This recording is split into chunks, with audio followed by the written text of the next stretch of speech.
Okay, here we are. So just finishing off that graph.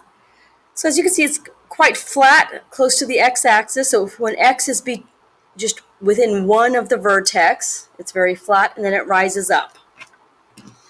Okay, so other things we want to notice is what kind of behaviors do we get? What are important with these polynomial functions? So let's see how far we can get on this page with this video. Okay, so if f is a function and r is a real number, we have the following. If f of r, so when you plug r into the function f, if you get 0, then r is called a real zero of f. So let's take a look at what this means. It has 4 different equivalent statements. So r is a real zero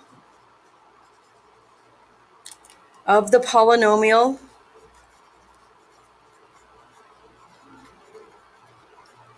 function f. So if f of r equals 0, then we say that r is a real zero of that. We also know that r is an x-intercept, because anytime f of some value of x gives you a y value of 0, that is an x-intercept then. We also know that x minus r is a factor of the polynomial, or of the function f. Okay, so 3 statements so far. And the final thing we can say is that r is a solution to the equation f of x equals 0.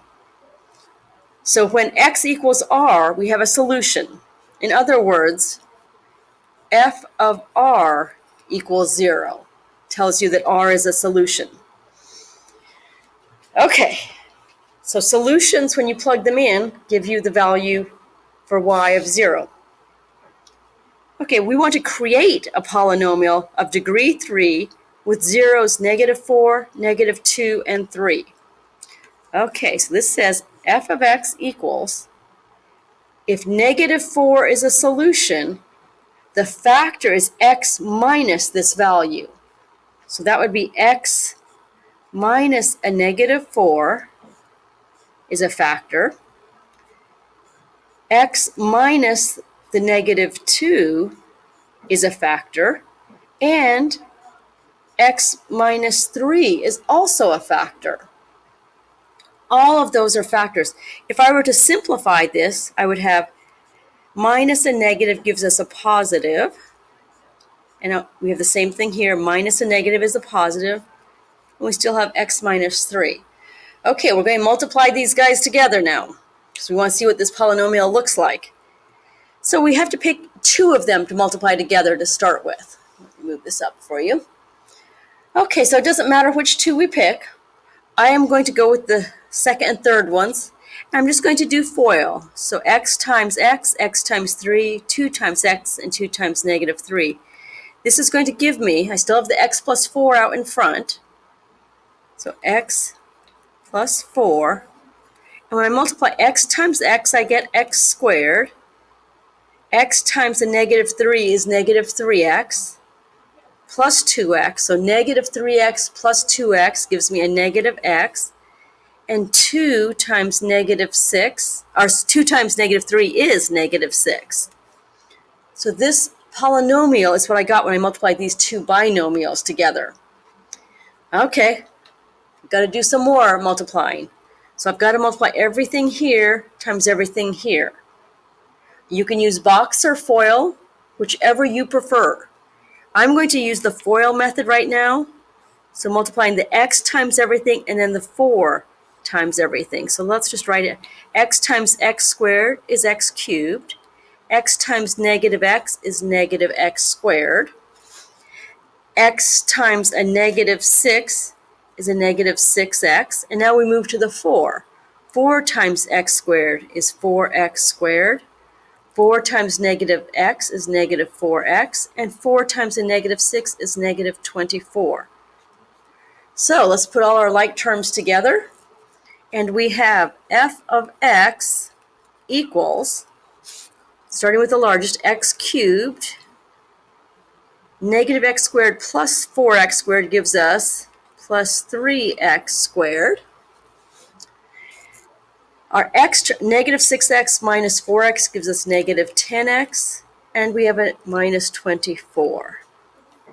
So there is the polynomial with these real solutions of negative 4, negative 2, and 3. So again, these are real solutions. They're x-intercepts. They're also called roots. All of those are true. So again, if r is a real 0, then x minus r is a factor, just like we did. And r is also called a 0, a solution, x-intercept, and finally a root. All 4 of these terms can be used interchangeably. They mean the exact same thing. Okay, we've got another concept here. Multiplicity. We may have talked about this in your Algebra 2 class. A multiplicity is how many times a certain solution or x-intercept occurs. So it's really the exponent that is up here. So identify the multiplicity of each factor of the polynomial. So first of all, for this factor of x minus 2, what does x equal in this case? Or what is r? So r in this case is 2. That is our solution or x-intercept. And the multiplicity, if there's nothing written there, it's not 0, it is a 1. So multiplicity of 1. For this factor, the root or the solution is just the opposite sign here. So it's negative 1.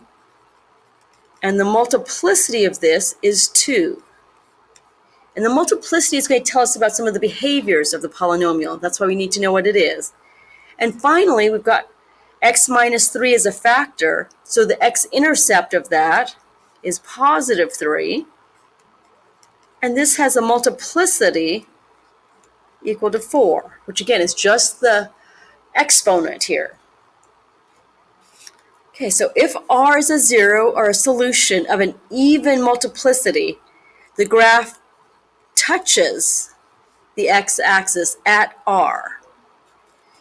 If r is a solution or an x-intercept of odd multiplicity, then the graph crosses the x-axis at r. So we're going to take a quick look here at a function. We've got this graph, and let's just call this value here a. Let's call this one b. Let's call this one c, and this one d. Obviously, there's some real number here, like negative 5 or something. We don't know. I'm just using generic a. So for a, when x equals a, it crosses. So that tells us this is an even multiplicity. When x equals b, it crosses again. So this tells us the multiplicity is even. So even multiplicity. Even multiplicity. When x equals c, notice it comes up, it touches the x-axis and then comes back down. So it just touches. So that means it's an odd multiplicity. And finally, when x equals d, it crosses again. So that tells you it is an even multiplicity. Again, the behavior tells you what the multiplicity must be. Okay, let's go on to the next video.